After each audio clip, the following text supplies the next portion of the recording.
Hi எல்லாருக்கும் வணக்கங்க. Welcome to Edumatics plus. இன்றைக்கி நம்ம பார்க்க போகிற விஷயம் வந்து இது வரைக்கும் டெட்டு பாஸ் பண்ணிவிட்டு ஆசிரியர்கள் ஆகணும் அப்படிங்கிற கனவோடு காத்துட்ருக்க ஆசிரியர்களுடைய மனவேதனையும் வலியும் தான் நான் சொல்ல போகிறேன். இதுக்கான முடிவை நம்மளுடைய முதலமைச்சர் விரைந்து எடுப்பாரா என்ன அப்படிங்கிறத பார்ப்போம். முடிஞ்ச அளவுக்கு இந்த வீடியோவை ஷேர் பண்ணிவிடுங்க. டெட்டு பாஸ் பண்ண ஆசிரியர்கள் அனைவருடைய சார்பாகவும் தான் இந்த குரலை நான் கொடுக்குறேன். கல்வி கண் திறந்த காமராசர் வாழ்ந்த மண் இது. ஒரு பள்ளி திறக்கப்பட்டுச்சுன்னா 100 சிறைச்சாலைகள் மூடப்படும் அப்படின்னு சொல்லுவாங்க. ஆனால் இன்னைக்கு தமிழ்நாட்டில் படித்து அரசு நடத்தின தகுதி தேர்வுலையும் தேர்ச்சி பெற்று பள்ளிக்கூடத்துக்குள்ளே நுழைய முடியாமல் தங்களுடைய வீட்டிலையே சிறைச்சாலையாக நினச்சி வாழக்கூடிய அந்த சான்றிதழ் டெட்டு பாஸ் பண்ண சான்றிதழ் பெற்ற ஆசிரியர்களுடைய திறந்தவெளி சிறைச்சாலைக்கு தான் இப்போ நம்ம போக போகிறோம். இந்த வீடியோவை நீங்கள் பார்க்க போகிற இந்த நிமிடங்கள் தமிழ்நாட்டினுடைய ஏதோ ஒரு கிராமத்தில் 12-13 வருஷமாக டெட்டு சான்றிதழை கையில் வச்சுக்கிட்டு தன்னுடைய பெற்றோருக்கு மருந்து வாங்க கூட காசு இல்லாமல் ஒரு தகுதி பெற்ற ஆசிரியர் கதறி கதறி அழுதுட்ருக்காரு. இது வெறும் வீடியோ இல்லைங்க, 13 ஆண்டு கால சாபம், ஒரு தலைமுறையுடைய தற்கொலைக்கு சமமான கதை. ஸ்கிப் பண்ணாமல் பாருங்கள். இது உங்கள் வீட்டில் இருக்கிற உங்கள் அக்கா, உங்கள் அண்ணன், இல்லை உங்களுடைய பிள்ளைகளுடைய கதையாக கூட இருக்கலாம். வரலாற்றை நம்ம கொஞ்சம் பின்னோக்கி பார்ப்போம். அதாவது 2013 ஆர்டிஇ ரைட் டு எஜுகேஷன் சட்டப்படி ஆசிரியர் தகுதி தேர்வு கொண்டு வரப்பட்டுச்சு. டெட்டு பாஸ் பண்ணுனா வேலை அப்படின்னு சொன்னாங்க. லட்சக்கணக்கான பேர் எழுதுனாங்க டெட்டை. சில 1000 பேர் மட்டும்தான் அப்போது பாஸ் பண்ணாங்க. முதல்ல வந்த டெட்டு எப்படி கொஷின் கேட்பாங்கன்னு தெரியாது, எவ்வளோ மார்க்குக்கு கேட்பாங்க, எத்தனை மார்க் எடுத்தால் பாஸு, அது கூட தெரியாமல் நிறைய ஆசிரியர்கள் போய் எழுதினாங்க. டைமும் அந்த அளவுக்கு கொடுக்கவே இல்லை. ஸோ அப்படிப்பட்ட ஒரு நிலை. அங்கேயும் நிறைய பேர் பாஸ் பண்ணாங்க, ஆனால் பல பேர் பாஸ் பண்ணாமல் நின்றுட்டாங்க. அங்கேருந்து தான் ஆரம்பிச்சுது இந்த விதிகளுடைய விளையாட்டு, விதிகளுடைய வேட்டைன்னே சொல்லலாம். முதல்ல என்ன சொன்னாங்கன்னா, டெட்டு பாஸ் பண்ண அந்த சான்றிதழ் 7 வருஷங்களுக்கு மட்டும்தான் செல்லும் அப்படின்னு சொன்னாங்க. ஒரு டைம் பாஸ் பண்ணுறதே பெரிய விஷயம். இதில் 7 வருஷத்துக்கு தான் செல்லுபடி ஆகும்னு சொன்னது ஆசிரியர்கள் மத்தியில் ரொம்ப பெரிய பயத்தை உண்டாக்குச்சு. ஆசிரியர்கள் அலறினாங்க, வேலை கொடுக்காம காலாவதி ஆக்குனா என்ன செய்வோம் அப்படின்னு தெரியலையேன்னு சொல்லி. அதுக்கப்புறம் கவர்மெண்ட் மாறுச்சு. சான்றிதழ் வாழ்நாள் முழுவதும் செல்லும், லைஃப் டைம் வேலிடிட்டி அப்படின்னு சொன்னாங்க. அப்பாடா வேலை கிடச்சிடும் அப்படின்னு சொல்லி நம்பின ஆசிரியர்களாக இருந்தோம் நாங்கள். ஆனால் 2018 வந்தது அந்த இடி. அரசாணை 149 தான் சொல்கிறேன், ஜிஓ 149. கொஞ்சம் கூட மனசாட்சியே இல்லாத, இதயமே இல்லாத ஒரு அரசாணை. ஒரு முறை தகுதி தேர்வை எழுதி பாஸ் பண்ணவங்க வேலைக்கு போகணும் அப்படின்னா நியமன தேர்வு, அதாவது காம்படிட்டிவ் எக்ஸாம் அப்படிங்கிற பேரில் இன்னொரு தேர்வு எழுத வேண்டும் அப்படின்னு சொல்லிட்டாங்க. உலகத்தில் எந்த நாட்டிலையாச்சும் ஒரு அரசு பணிக்கு 2 தகுதி தேர்வுகள் இருக்கா?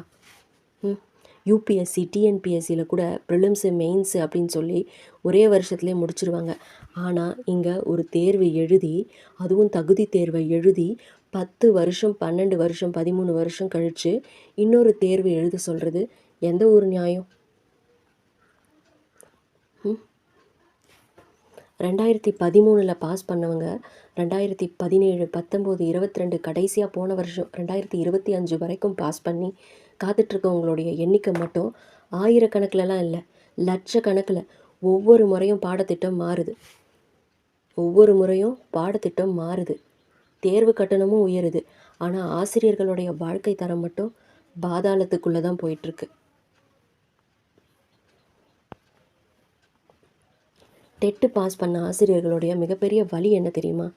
அரசாங்கம் கொடுத்த அந்த துரோகத்தை விட இந்த சமூகம் கொடுக்குற அவமானம் தான் கொடூரமானது. திருமண வரன் பார்க்க போகிறப்ப கேலி செய்கிறாங்க. என்னது, டெட்டு பாஸ் பண்ணிவிட்டு 10 வருஷமாக வேலை இல்லாமல் இருக்காரா? அப்போது பையனுக்கு ஏதோ குறை இருக்குன்னு சொல்லி வரனை தட்டு கழிக்கிறாங்க. சொந்த விசேஷங்களுக்கு போக முடிகிறதே இல்லை. போனோம் அப்படியும் மீறி போயிட்டோன்னா என்னப்பா கவர்மெண்ட் வேலை வந்துடுச்சா அப்படிங்கிற ஒத்த கேள்வி நெஞ்சில் ஈட்டியாக பாயுது. பெத்த பிள்ளைங்க பள்ளிக்கூடத்தில் படிவத்தை நிரப்பும்போது அப்பா என்ன வேலை செய்கிறாரு அப்படிங்கிற இடத்துல ஆசிரியர்னு சொல்லி எழுத முடியாமல் கூலி தொழிலாளின்னு எழுதும்போது ஒரு தகப்பனுடைய நெஞ்சு வெடிக்குமே. அந்த வலியை எந்த முதலமைச்சர் தீர்த்து வைப்பார்? எந்த அமைச்சர் வந்து துடைப்பார்?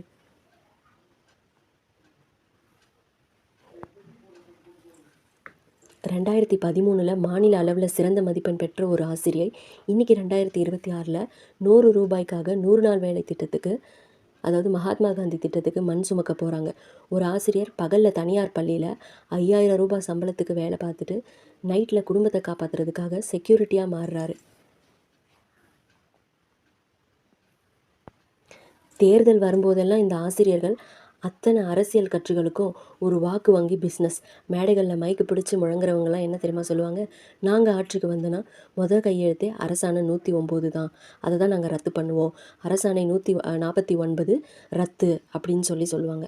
டெட்டு ஆசிரியர்களுக்கு உடனடியாக பணி நியமனம் வழங்கப்படும் அப்படின்னு சொல்லுவாங்க. ஒவ்வொரு டைமும் நம்பணும். அத்தனை ஆசிரியர்களும் அவங்களுடைய குடும்பத்தினரும் உறவினர்களும் விடியல் பிறக்கும் அப்படின்னு சொல்லி ஓட்டுகளை அள்ளி போட்டோம். ஆனால் ஆட்சி பீடத்தில் ஏறிய பிறகு என்ன நடக்குது தெரியுமா? நிதி பற்றாக்குறை அப்படின்னு சொல்கிறாங்க, சட்ட சிக்கல்னு சொல்கிறாங்க, நீதிமன்றத்தில் வழக்கு இருக்குது அப்படின்னு சொல்கிறாங்க. மக்களே, நல்லா யோசிங்க. டாஸ்மார்க் மூலமாக அரசுக்கு பல்லாயிரம் கோடி ரூபாய் வருமானம் வருது. அரசு விழாக்களுக்கும் விளம்பரங்களுக்கும் கோடிக்கணக்கில் நிதி இருக்குது. ஆனால் இந்த நாட்டின் எதிர்காலத்தை உருவாக்குற அரசு பள்ளிகளில் ஆசிரியர்களை நியமிக்க மட்டும் நிதி இல்லை. இன்றைக்கி தமிழ்நாட்டில் ஆயிரக்கணக்கான அரசு பள்ளிகள் ஒற்றை ஆசிரியர், அதாவது சிங்கிள் டீச்சர் ஸ்கூல்ஸ், ஒற்றை ஆசிரியர் பள்ளிகளாக இயங்குகின்றது. பல பள்ளிகளில் தற்காலிக ஆசிரியர்கள், டெம்பரவரி டீச்சர்ஸ் வெறும் 10,000 12,000 தொகுப்பூதியத்தில் நியமிக்கப்படுறாங்க. தகுதியானவர்கள் வெளியில் அழும்போது தற்காலிக நியமனம் எதற்கு? இது தகுதி தேர்ச்சி பெற்ற அத்தனை ஆசிரியர்களுக்கும் செய்யக்கூடிய துரோகம் இல்லையா? காலம் யாருக்காகவும் காத்திருக்கிறதே கிடையாது. ஆனால் இந்த ஆசிரியர்கள் காலத்தை உறைய வச்சு விட்டுக்கிருக்காங்க. 2013 துள்ளி குதித்த வாலிபனா இளம்பெண்ணா தேர்வு எழுதியவர்களுடைய தலைமுடி இன்றைக்கி நரைச்சி போயிடுச்சு. பலருக்கு வயது வரம்பு கடந்து போயிடுச்சு. அரசாங்கம் வயது வரம்பை சற்றே தளர்த்தினாலும் இன்னும் எத்தனை வருடங்கள் இவங்களால் படிக்க முடியும்? 45 வயசில் தன்னுடைய பிள்ளைகளுடைய கல்வி செலவையும் குடும்ப பாரத்தையும் சுமந்து கொண்டு ஒருவன் மீண்டும் நியமன தேர்வுக்கு எப்படி படிப்பான்? அவனது மூளை ஒத்துழைக்குமா? அவனுடைய வறுமை அதுக்கு இடம் கொடுக்குமா? பல ஆசிரியர்களுடைய மன உளைச்சலுக்கு ஆளாகி மனநல மருத்துவமனைகளுக்கு சென்று கொண்டுட்ருக்காங்க. இன்னும் சிலர் வறுமை தாழாமல் இந்த உலகத்தை விட்டே போயிட்டாங்க. அவங்க இறக்கும்போது கூட எனக்கு வேலை கிடச்சிடுமா அப்படின்னு ஏங்கிய கண்களோடு தான் இறந்துருக்காங்க. இந்த இறப்புக்கெல்லாம் யார் பொறுப்பு? சான்றிதழ்களை கையில் கொடுத்துட்டு சாப்பாட்டுக்கு வழி இல்லாமல் அலைய விட்ட இந்த அரசாங்க அமைப்பை தவிர வேறு யார் பொறுப்புன்னு சொல்கிறது? இது கொலையை விட கொடூரமான ஆயுள் தண்டனை இல்லையா? இனிமேலும் நாங்கள் மௌனமாக இருக்க போகிறதே கிடையாது. வளைஞ்சு கொடுத்தது போதும், மண்டியிட்டது போதும். நாங்கள் பிச்சை கேட்கல. எங்கள் உழைப்பிற்கான, எங்கள் தகுதிக்கான நீதியை கேட்குறோம். மாண்புமிகு தமிழக முதல்வர் அவர்களே, கல்வி அமைச்சர் அவர்களே, அதிகார வர்க்கமே, உங்கள் வீட்டு பிள்ளைக்கு இந்த நிலைமை வந்தால் சும்மா இருப்பீங்களா? இதோ 2026 வந்து விட்டது. இன்னும் எத்தனை காலம் எங்களை வண்டியில் ஏற்றி ஏமாற்ற போகிறீங்க? எங்களுடைய கோரிக்கை ரொம்ப தெளிவானது. முதல், அரசாணை 149 உடனடியாக ரத்து செய்யணும். 2வது, மீண்டும் நியமன தேர்வு அப்படிங்கிற பேரில் ஆசிரியர்களை வதைக்கக்கூடாது. 3வது, டெட்டு தேர்ச்சி பெற்ற மதிப்பெண்கள் மற்றும் சீனியாரிட்டி அடிப்படையில் காலி பணியிடங்களை உடனடியாக நிரப்ப வேணும். தமிழ்நாட்டு மக்களே, மாணவர்களே, இளைஞர்களே, ஒரு ஆசிரியருடைய கண்ணீர் இந்த மண்ணில் விழுந்தால் அந்த நாடு ஒருபோதும் தழைக்காது. இந்த வீடியோவில் நாங்கள் சொல்லியிருக்க விஷயங்கள் வெறும் பார்க்குறதுக்கும் கேட்குறதுக்கும் மட்டும் இல்லை, இது ஒரு புரட்சிக்கான விதை. இந்த குரல் முதலமைச்சருடைய காதுகளுக்கு எட்டும் வரை, தலைமைச் செயலகத்தினுடைய கதவுகளை தட்டும் வரை இதை நிறுத்தாமல் ஷேர் பண்ணுங்கள். உங்களுடைய ஒவ்வொரு ஷேரும் 12 13 வருஷமாக இருட்டில் இருக்கிற ஒரு ஆசிரியரோட குடும்பத்தில் விளக்கேற்றலாம். நீதி வெல்லும், ஆசிரியர்களுடைய வாழ்வு மலரும். நன்றி.